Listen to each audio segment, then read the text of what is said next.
¿Y qué creen? Vamos a platicar con el doctor Salvador Escorcia de temas de endocrinología. Él es endocrinólogo y pues te doy la más cordial bienvenida. Gracias por tu tiempo, Salvador. Gracias, Concepción, y saludos a tu auditorio también. Pues dime Concha, ¿eh? Porque aquí me dicen Concha. Ok, ok. Muchas gracias. Oye, Salvador, bueno, primero, ¿nos puedes aclarar qué hace un endocrinólogo? Un endocrinólogo es un especialista en hormonas y las glándulas que las producen, así como enfermedades relacionadas a su exceso o falla de las mismas. Es así a grandes rasgos lo que significaría en forma conceptual. Y pues abarca a cualquier persona, cualquier género y cualquier edad también, principalmente. Wow, pues es que es muy complejo, ¿no? Todo el tema de las hormonas es algo que podríamos hacer 27 programas o más sobre esto. Y pues claro que la variación en las hormonas conforme van pasando los años, pues es marcada. Sí, cada edad presenta sus propios problemas. El paso del tiempo va agregando algunos defectos y pues, es importante a veces la intervención de algún especialista de mi ramo para un buen porcentaje de las personas, ¿no? Claro, y fíjate que nosotros lo tenemos confundido, porque muchas veces acabamos con el ginecólogo es el que nos receta las cosas para la osteopenia y la osteoporosis, y no sé a los hombres en qué sentido les sucede algo semejante, pero es muy importante que el público entienda que son especialidades y que yo, de hecho, te conocí precisamente por la osteoporosis o la osteopenia, y que esta especialidad es muy importante de acercarse, ¿no? Porque hay una diferencia, ¿o no? Sí, en general, la osteoporosis es una de estas enfermedades que efectivamente con la edad se hace más prevalente en la población. En efecto, los ginecólogos, para el caso de las mujeres, son los médicos generalmente de primer contacto y que identifican los defectos del hueso en esta calidad que llamamos osteoporosis, pero a veces menos grave como la osteopenia, y también son los primeros, los ginecólogos, en ejercer el tratamiento inicial. Em, Sin embargo, la osteoporosis también se ve por otras especialidades, no solo la endocrino. También se ve por los nefrólogos que se encuentran frecuentemente en sus pacientes estos defectos.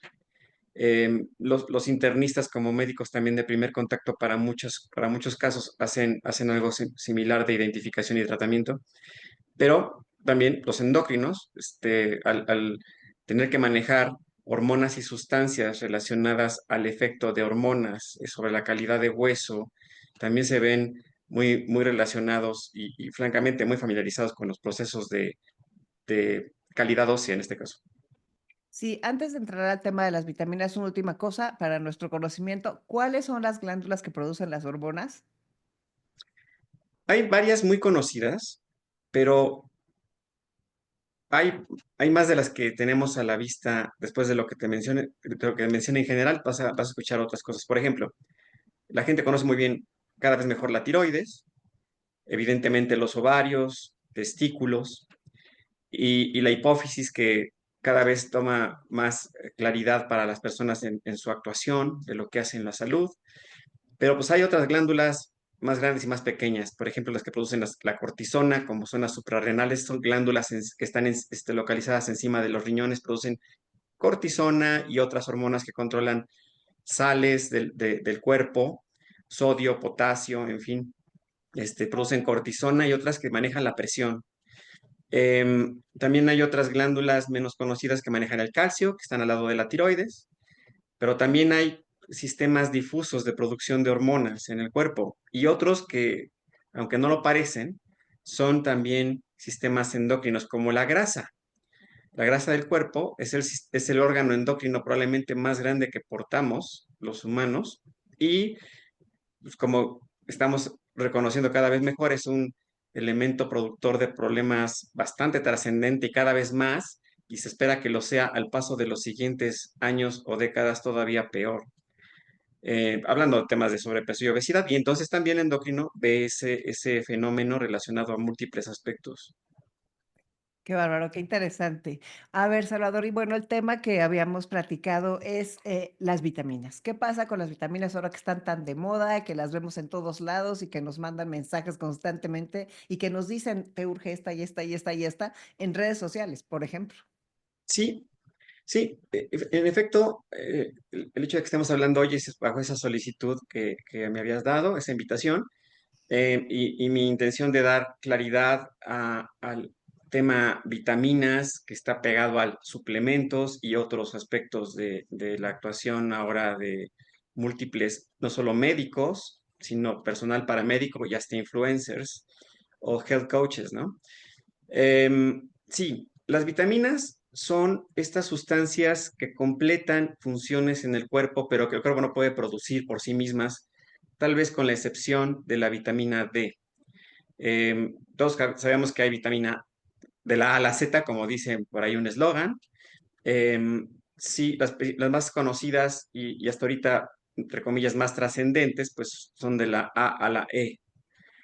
Este, pero hay otras que se han ido sumando y productos que han tomado posición en estos canales de comunicación, de redes sociales, y de comunicación a través de canales de internet o inclusive hasta de inteligencia artificial últimamente.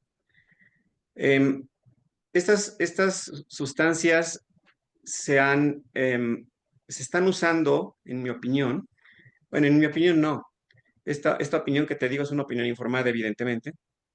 Hay mucha información de grado profesional, por supuesto, que está haciendo visible el papel de las vitaminas en la salud, porque no solamente son elementos que necesitamos, sino son elementos que en condiciones de descuido, de mala información y de mal uso, acaban trascendiendo hacia un efecto lesivo a la salud.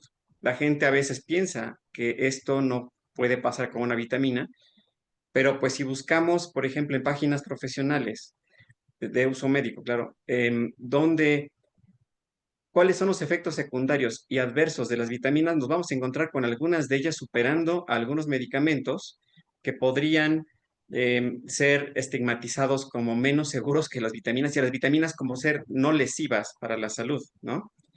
En este contexto, las vitaminas entonces ya han empezado a ser juzgadas desde hace más de una década de manera muy propositiva por los investigadores, con esto me refiero a los médicos, y se han empezado a publicar de manera bastante insistente e inclusive bajo condiciones de mandato gubernamental, por ejemplo, en Estados Unidos, donde la medicina preventiva es vigilada de manera bastante cuidadosa con respecto a otros países.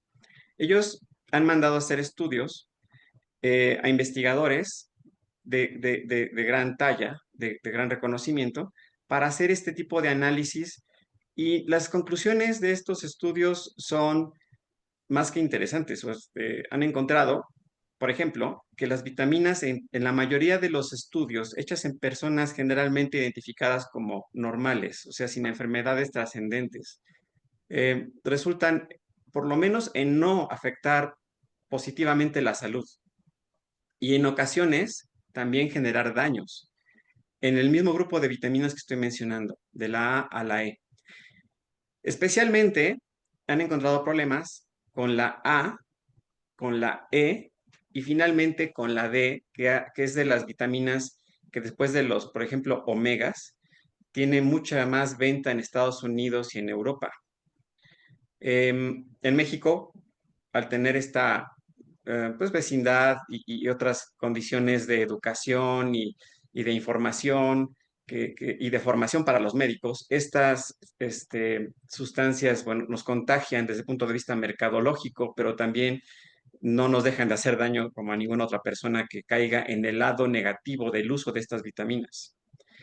Em, Otros estudios se han encontrado relacionados inclusive no solo a daños de la salud en general, sino en lo particular.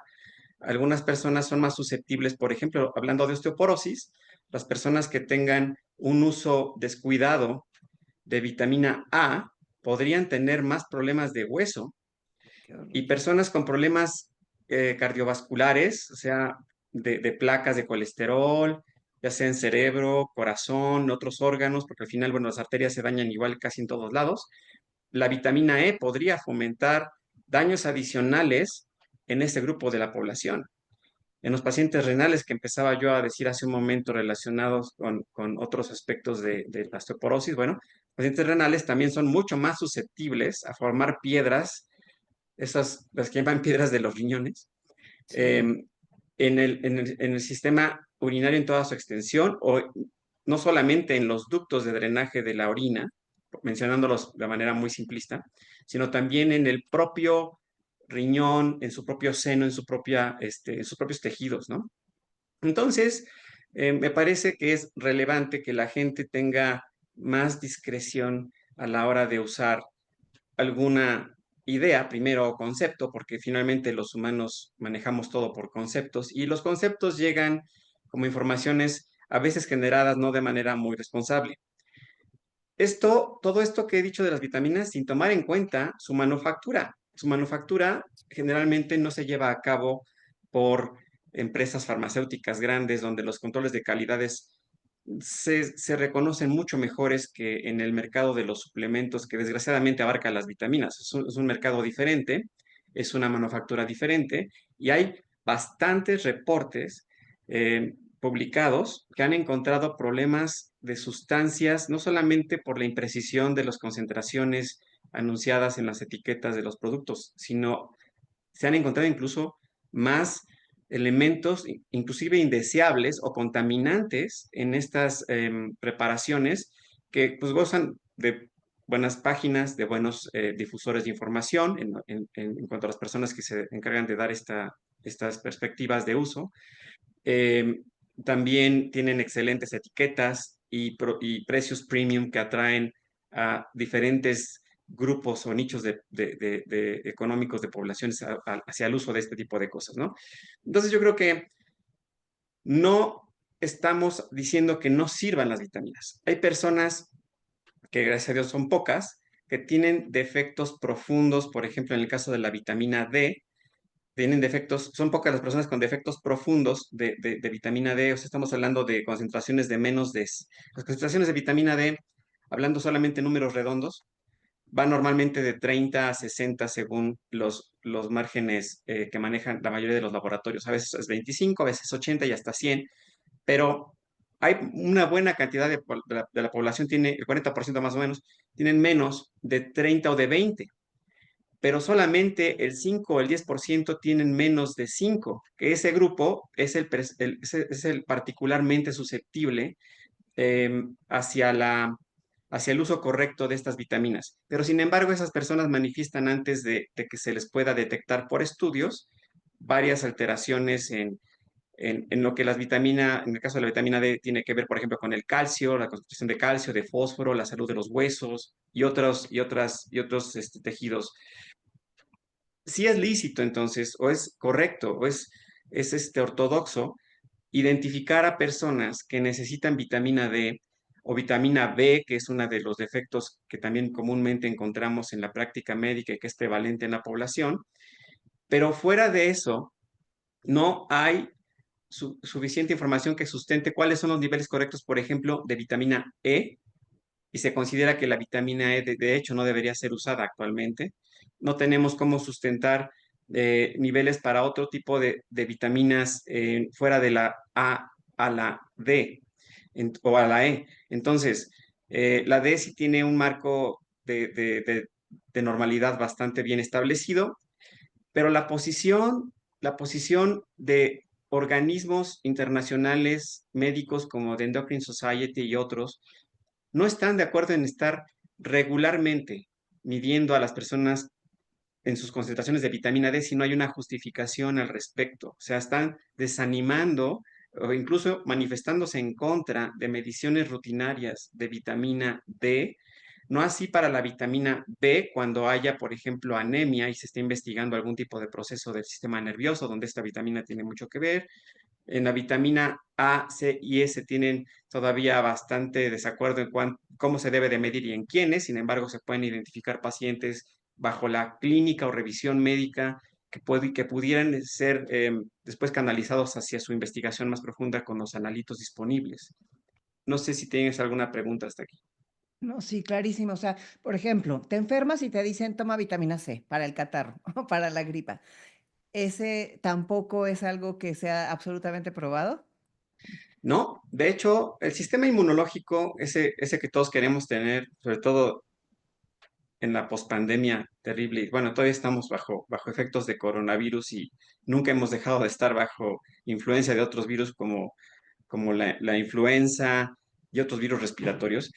El, el sistema inmunológico no es un sistema de una sola sustancia ni que tenga influencia de solo una vitamina o de solo un nivel nutricional o de solo un grupo selecto de situaciones. No, es un órgano extenso, todavía yo podría atreverme a decir de los más incomprendidos por su complejidad, donde no solo sustancias como los anticuerpos, sino células y la integridad de los tejidos como la misma piel o las mucosas como en la boca y garganta y otros sitios tienen mucho que ver y donde hay más sustancias desconocidas interactuando con nosotros bajo prácticamente ninguna influencia positiva que podamos determinar como en nuestra actuación como médicos para sacar esto hacia mejor, ¿no?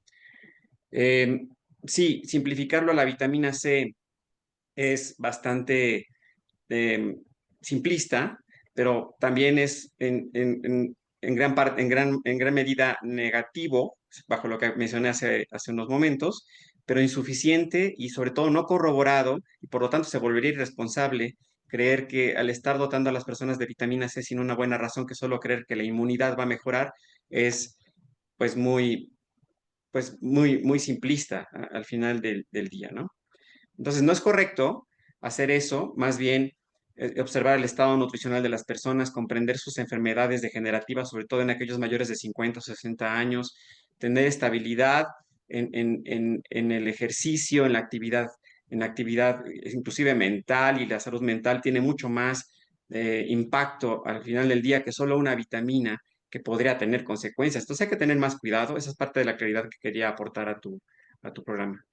Sí, sí, porque también haz de cuenta, ves que nos daban zinc, C y D para el COVID.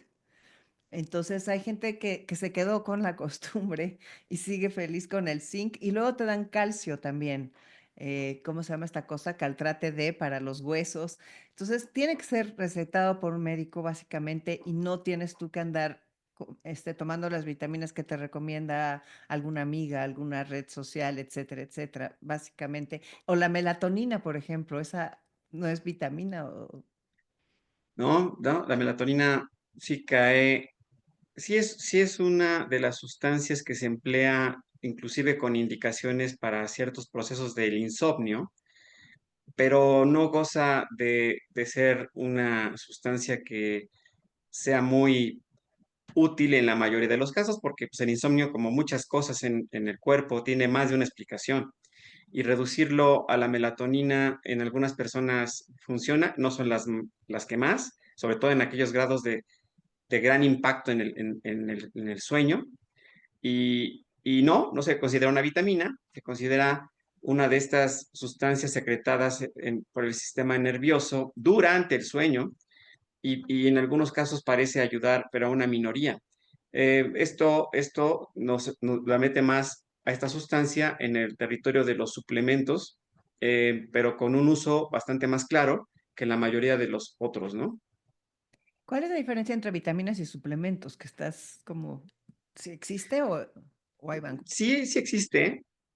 Los suplementos son un grupo más heterogéneo, donde las vitaminas a veces son incluidas, pero no pertenecen a ese grupo. Los suplementos vienen evolucionando desde hace muchísimo tiempo a partir de los herbales, de esas medicinas tradicionales, de culturas orientales, ¿no?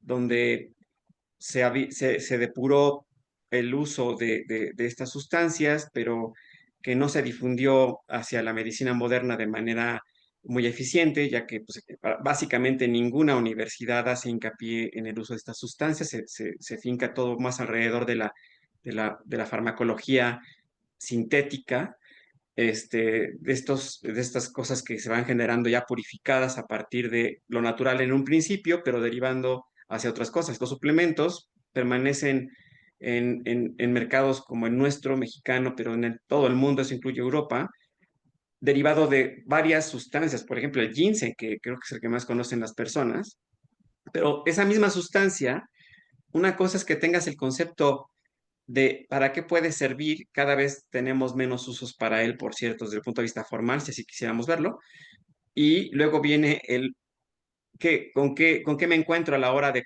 su comercialización. Han encontrado productos que tienen cero cantidad de estas sustancias ginsenoides, eh, que serían así como los principios más purificados de la planta, o hasta el doble, sin que eso signifique que estás teniendo un producto mejor, estás teniendo más bien una irregular manufactura en algunos mercados donde esto se venda o se exhiba.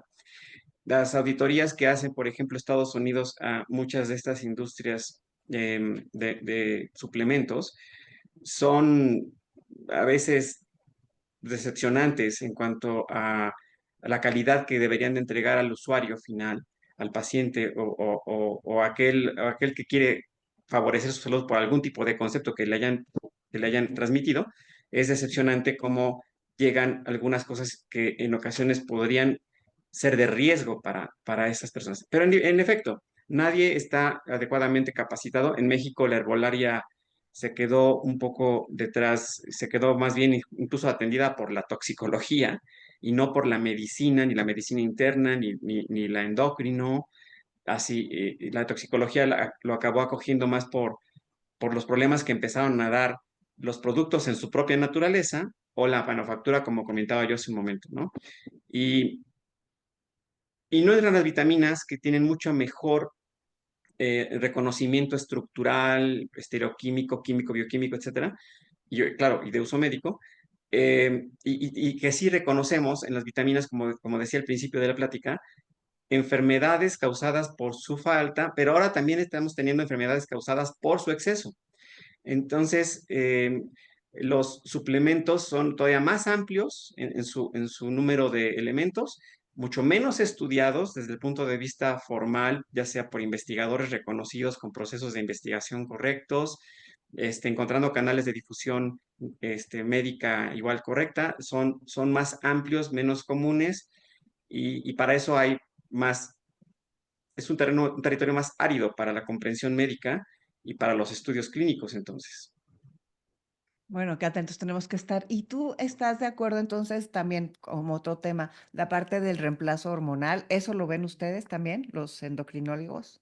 Sí, claro, vemos el reemplazo hormonal es ese el elemento terapéutico que se otorga a personas que carecen de una hormona. Entonces hay reemplazo hormonal de tiroides, hay reemplazo hormonal para función ovárica después de la menopausia y hay reemplazo hormonal para contados varones que también pierden la función, pero se reserva prácticamente el término o este concepto de terapia de reemplazo a temas ováricos casi siempre.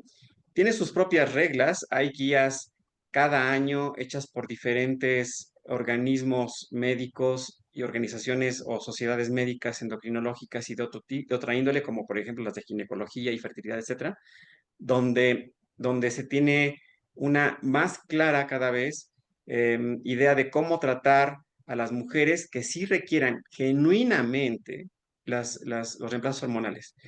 Se trata de exponer lo menos posible a las personas, a las mujeres, a las hormonas, ya que la menopausia no es una enfermedad, es una fase más en la mujer, una fase de continuación después de la de etapa fértil, donde al terminar esta etapa el ovario deja de producir dos hormonas principalmente, ¿no? El estrógeno y la progesterona, y te quedas residualmente con algunas otras, pero esto es una fase normal a la que hay que entrar y el reemplazo hormonal no es generalizable, o sea, no se puede dar a todas las personas. Hay exclusiones muy puntuales de enfermedades que marcan la incapacidad de prescribir esto, o más bien la protección, la protección hacia pacientes con problemas, por ejemplo, de la coagulación, del cáncer, de daños ya en hígado, riñón, donde tienes que tener mucho más cuidado. Pero viéndolo desde el punto de vista de indicar una terapia hormonal, hay que tener reglas muy precisas de actuación. En el caso de los endocrinólogos, ginecólogos y otros médicos de primer contacto, se tiene que tener muy presente que todo puede hacer daño. No importa si es vitamina, como lo estábamos diciendo, no importa si es un suplemento, también si es una hormona, y creer que las hormonas detienen un proceso de envejecimiento es algo que todavía no se sustenta de una manera convincente como para que esa sea una buena manera de llegar a estos productos o a estos recursos. Sí, y es algo que también hay que tener mucho cuidado, porque de repente sí te avientan el bombazo. Y la vez que, fui a consulta contigo, me dijiste que, por mi osteoporosis, que es mínima, la Prolia que me dieron había sido, me acuerdo perfecto, me dijiste algo así como darme un Ferrari para ir a comprar una Coca al Oxxo, o sea, como que era demasiado, y que me había puesto una sola inyección, y me dijiste que hay que, bajarle a eso. ¿Cómo podemos saber? O sea, porque eso te lo receta el geriatra y después, ¿cómo nos invitas a ser más conscientes de esto y a tener, pues, a estar menos expuestos? Sí, bueno, no está en las manos del paciente reconocer qué es correcto y qué no.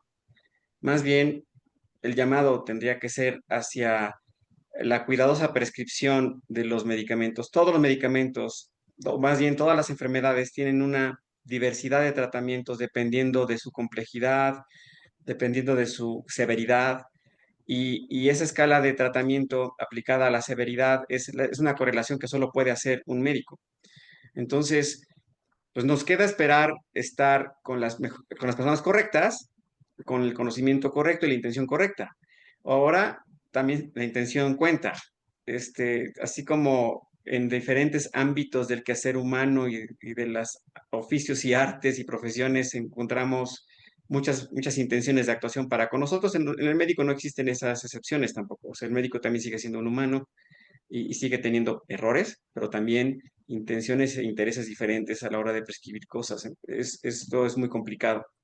Yo creo que los médicos están generalmente muy bien capacitados y, y sí una opinión como la que tuve contigo con respecto al medicamento que usabas era tratando de correlacionar potencia contra severidad. En el caso del hueso, pues sí hay una buena cantidad de medicamentos, cada vez más y cada vez mejores, con prescripciones precisas dependiendo de las características de cada enfermo.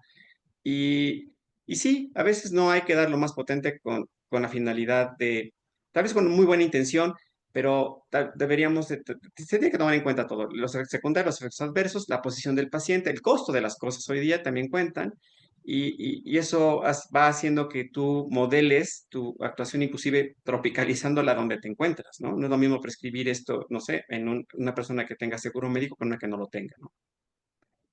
Claro.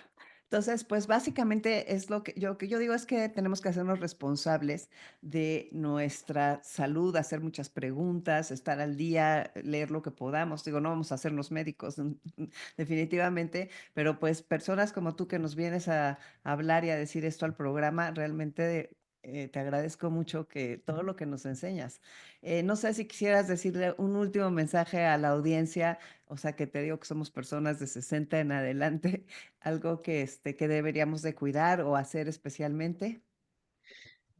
Pues solo la advertencia un poco genérica y trillada de mantenernos cuidando la salud y siendo más críticos en nuestra posición de pacientes con respecto a lo que se nos prescribe. Tenemos que ser ahora así. Esto va a ayudar a tener una menor cantidad de problemas y obviamente a favorecer el resultado, la resultante de salud que estamos buscando todos, ¿no? Perfecto, pues muchas gracias, Salvador. Y bueno, y lo de siempre, ¿no? Lo que dicen de la nutrición, del ejercicio y de todas estas cosas que cada vez debemos cuidar con mayor, atención. así es, así es. La mayoría de las personas pueden tener todo lo que necesitan con una dieta, sí, balanceada, completa y suficiente, no más que eso. Y sí, la mayor parte de las personas con esto podrían mantener su salud bastante robusta por mucho tiempo. Hago una última pregunta. Mencionaste varias veces los riñones y el hígado, sobre todo los riñones. ¿Nos deberíamos hacer un estudio cada X tiempo a partir de determinada edad o algún síntoma al que deberíamos de estar atentos? Porque los riñones, o sea, imponen, ¿no? A mí me dan miedo, o sea, como que los síntomas de repente no se notan tanto hasta que ya. Tienes razón, en efecto, los órganos tienen reservas de funcionamiento amplias, es decir, te vas a dar cuenta de que tienes un defecto significativo cuando ya vas abarcando más del 50% de daño para un órgano. En el caso de los riñones, los primeros indicios se ven en los estudios de laboratorio, principalmente los de orina y de sangre. Un chequeo anual no tiene que ser un check-up. El modelo de check-up es otra cosa. El chequeo anual es un ejercicio diferente de la actividad médica en lo particular con cada paciente. Es suficiente hacer ese tipo de chequeos anuales y generalmente estar a tiempo a la hora de detectar situaciones. Generalmente las personas ya con problemas de salud como hipertensión, diabetes y otras enfermedades degenerativas, estas llamadas crónico-degenerativas, son las que más cuidado tienen que tener en su salud. Hablando de estos órganos, riñón, hígado, pero finalmente es el sistema arterial en general. O sea, las arterias son el vehículo de daño o de salud que más frágil tenemos y que más pronto da problemas, en forma de infartos, en forma de hemorragias, en forma de coágulos, en forma de muchas cosas, ¿no? Entonces, sí, un chequeo anual o dependiendo de cada caso a plazos más cortos podría identificar de manera eficiente los problemas de este tipo de órganos y otros, por supuesto, haciendo que tus cuidados se dirijan inclusive a una superespecialidad que fuera necesario, ¿no? En cada caso. Perfecto, pues muchísimas gracias. ¿Algo más que quieras decir? No, pues agradecerte la invitación y dar este mensaje a tu auditorio. Pues te agradezco muchísimo, Salvador, doctor Salvador Escorcia. Gracias por estar con nosotros aquí en Enlace 50.